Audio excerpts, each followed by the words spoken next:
চাণক্য বলেছেন এই তিনটি জিনিসে কখনো লজ্জা করবেন না, কারণ নির্লজ্জ হলেই মিলবে সাফল্য।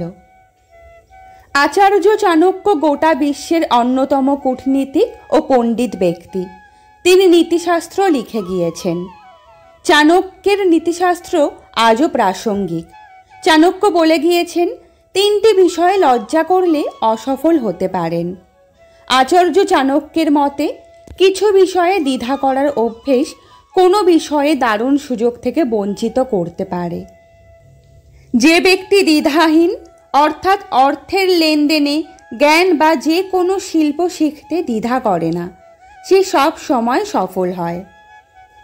আচার্য চাণক্যের মতে কখনো কোনো লেনদেনে দ্বিধা করা উচিত নয়। অর্থের বিষয়ে দ্বিধা কেবল ক্ষতির কারণ হয়।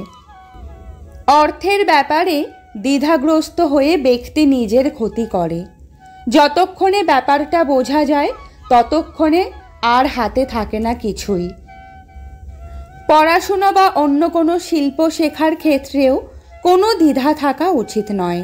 লজ্জা থাকলে সেই কাজে পারদর্শী হতে পারবেন না। কথা বলার সময়েও সংকোচ করবেন না। যে ব্যক্তি জানে কোথায় কি বলতে হবে সে কখনো অসফল হয় না। আচার্য চাণক্যের মতে এতে আপনার ক্ষতি হতে পারে।